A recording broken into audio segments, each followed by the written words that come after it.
ಅಂತ.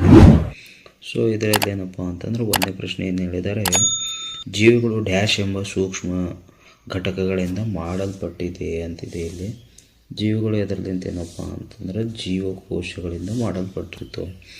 Next ಗಾಳಿಯಲ್ಲಿರುವ oxygen, ಎರಡನೇ ಪ್ರಶ್ನೆ, ಗಾಳಿಯಲ್ಲಿರುವ ಆಕ್ಸಿಜನ್ ಜೀವಕೋಶಗಳಲ್ಲಿ ಡ್ಯಾಶ್ ಸಹಾಯ ಮಾಡುತ್ತದೆ. ಆಹಾರವನ್ನು ಸಂಗ್ರಹಿಸಲು, ಆಹಾರವನ್ನು ಸಾಗಿಸಲು, ನೀರನ್ನು ಸಂಗ್ರಹಿಸಲು, ಆಹಾರವನ್ನು ವಿಭಜಿಸಲು ಅಂತಂದರೆ ಆಹಾರವನ್ನು ವಿಭಜಿಸಲು ಏನಪ್ಪ ಅಂತಂದ್ರೆ ಗಾಳಿಯಲ್ಲಿರುವ ಆಕ್ಸಿಜನ್ ಏನಿರ್ತದೆ ಜೀವಕೋಶಗಳಲ್ಲಿ ಆಹಾರವನ್ನು ವಿಭಜಿಸಲು ಸಹಾಯ ಮಾಡ್ತದೆ.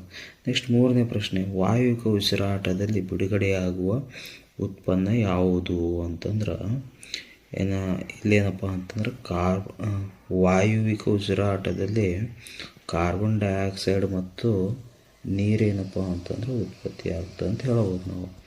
ಈಗ ನೆಕ್ಸ್ಟ್ ನಾಲ್ಕನೇ ಪ್ರಶ್ನೆ ನೋಡಿ. ನಾಲ್ಕನೇ ಪ್ರಶ್ನೆ ಏನಪ್ಪ ಅಂತಂದ್ರೆ ಆಕ್ಸಿಜನ್ ರಹಿತ ಉಸಿರಾಟ ಕ್ರಿಯೆ ಸೂಚಿಸುವ ಸಮೀಕರಣ ಯಾವುದು ಅಂತ ಹೇಳಿದ್ದಾರೆ.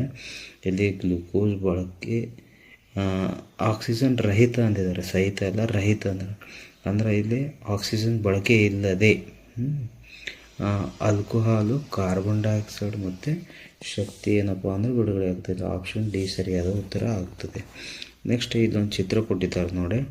ಈ ಚಿತ್ರದಲ್ಲಿ ಏನಪ್ಪ ಅಂತಂದರೆ ಈ ಕೆಳಗಿನ ಚಿತ್ರವು ಏನನ್ನು ಸೂಚಿಸ್ತದೆ? ರಕ್ತ ಸಾಗಾಣಿಕೆ, ರಕ್ತ ಪರಿಚಲನೆ, ನಿಶ್ವಾಸ, ಉಚ್ಛ್ವಾಸಪ್ಪ ಅಂತಂದರೆ ಇಲ್ಲಿ ಇವೇನಪ್ಪ ಅಂದರೆ ಯಾರೋ ಮಾಡ್ಕೊ ಮ್ಯಾಗಿದೆ ಅಲ್ವಾ.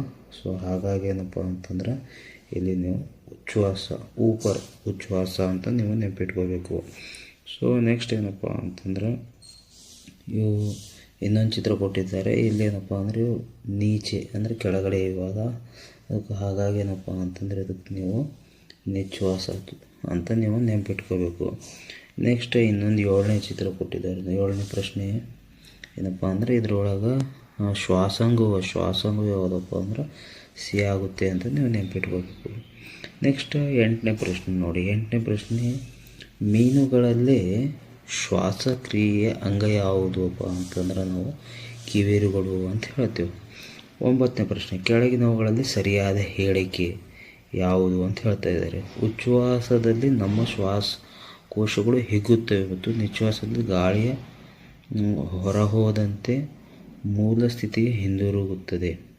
ಉಚ್ಛ್ವಾಸದಲ್ಲಿ ಶ್ವಾಸಕೋಶ ಸಂಕೋಚನಗೊಳ್ಳುತ್ತದೆ. ತಪ್ಪಾದ ಉತ್ತರ. ಉಚ್ಛ್ವಾಸ ಹಾಗೂ ನಿಶ್ವಾಸಗಳಲ್ಲಿ ಶ್ವಾಸಕೋಶಗಳು ಯಾವುದೇ ಬದಲಾವಣೆ ತೋರುವುದಿಲ್ಲ. ಮೇಲಿನ ಹೇಳಿಕೆ ಏನಪ್ಪ ಅಂತಂದರೆ ಯಾವುದು ಸರಿಯಾದ? ಇದು ಒಂದೇ ಹೇಳಿಕೆ ಏನಪ್ಪ ಅಂದರೆ ಸರಿಯಾಗ್ತದೆ. ಹತ್ತನೇ ಪ್ರಶ್ನೆ, ಜೀವಿಗಳಲ್ಲಿ ಉಸಿರಾಟ ಅವಶ್ಯಕ ಏಕೆ ಅಂತ. ಏಕೆ ಗ್ಲೂಕೋಸ್ನ ವಿಭಜನೆಗೆ ಏನಪ್ಪ ಅಂತಂದ್ರೆ ಇದು ಇಲ್ಲಿ ನಮಗೆ ಉಸಿರಾಟ ಹೋಗುತ್ತೆ. C6H12O6 ಏನಪ್ಪ ಅಂದರೆ ಗ್ಲೂಕೋಸ್ನ ಸೂತ್ರ. ಇದಕ್ಕೆ ವಿಭಜನೆ ಮಾಡಬೇಕಪ್ಪ ಅಂದರೆ ಆಕ್ಸಿಜನ್, ಕಾರ್ಬೋಹೈಡ್ರೇಟ್ಗಳು. ನೆಕ್ಸ್ಟ್ 11ನೇ ಪ್ರಶ್ನೆ ನೋಡಿ. ಕೆಳಗಿನವುಗಳಲ್ಲಿ ಸರಿಯಾದ ಹೇಳಿಕೆ ಯಾವುದು ಅಂತ ಹೇಳಿದ್ದಾರೆ. ದೈಹಿಕ ಚಟುವಟಿಕೆ ಹೆಚ್ಚಾದ ಶ್ವಾಸಕ್ರಿಯೆ ದರವು ದೈಹಿಕ ಚಟುವಟಿಕೆ ಹೆಚ್ಚಾದಂತೆ ಶ್ವಾಸಕ್ರಿಯೆ ಹೆಚ್ಚಾಗುತ್ತದೆ. ದೈಹಿಕ ಚಟುವಟಿಕೆ ಹೆಚ್ಚಾದಂತೆ ಶ್ವಾಸಕ್ರಿಯೆ ದರವು ಕಡಿಮೆ ಆಗ್ತದೆ. ತಪ್ಪು.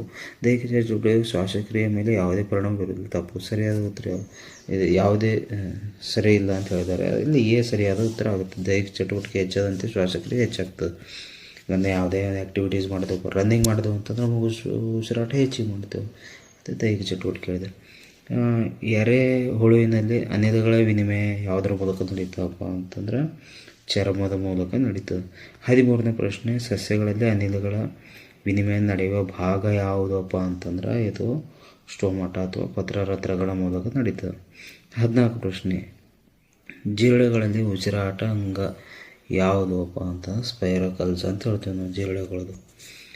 ಈಗ ನೆಕ್ಸ್ಟ್ 15ನೇ ಪ್ರಶ್ನೆ ನೋಡಿ. ಇಲ್ಲಿ 15ನೇ ಪ್ರಶ್ನೆ ಏನಪ್ಪ ಅಂತಂದರೆ ಶ್ವಾಸಕ್ರಿಯೆ ದರ ಎಂದರೇನು ಅಂತ ಹೇಳಿದ್ದಾರೆ. ಇಲ್ಲಿ 1 ನಿಮಿಷದಲ್ಲಿ ವ್ಯಕ್ತಿಯೊಬ್ಬನ ಉಚ್ಛ್ವಾಸದ ಸಂಖ್ಯೆಗಳು ಮಾತ್ರ, 1 ನಿಮಿಷದಲ್ಲಿ ವ್ಯಕ್ತಿಯೊಬ್ಬನ ನಿಶ್ವಾಸ ಸಂಖ್ಯೆಗಳು ಮಾತ್ರ, 1 ನಿಮಿಷದಲ್ಲಿ ವ್ಯಕ್ತಿಯೊಬ್ಬನ ಹೃದಯ ಬಡಿತದ ಸಂಖ್ಯೆ, 1 ನಿಮಿಷದಲ್ಲಿ ವ್ಯಕ್ತಿಯೊಬ್ಬನ ಉಸಿರಾಟದ ಸಂಖ್ಯೆ ಅಂತಂದರೆ ಇಲ್ಲಿ ಡಿ ಆಪ್ಷನ್ ಸರಿಯಾದ ಉತ್ತರ ಆಗುತ್ತದೆ. ಸೊ ಇದೇನಪ್ಪ ಅಂತಂದರೆ ಫ್ರೆಂಡ್ಸ್, ನೀವು ಟೋಟಲು 15 ಪ್ರಶ್ನೆಗಳನ್ನು ನೋಡಿದರೆ ಧನ್ಯವಾದಗಳು ಫ್ರೆಂಡ್ಸ್. ಮುಂದೆ ಏನಪ್ಪ ಅಂತಂದರೆ ಇನ್ನೂ ಹೆಚ್ಚಿನ ಪ್ರಶ್ನೆಗಳೊಂದಿಗೆ ಬರೋಣ.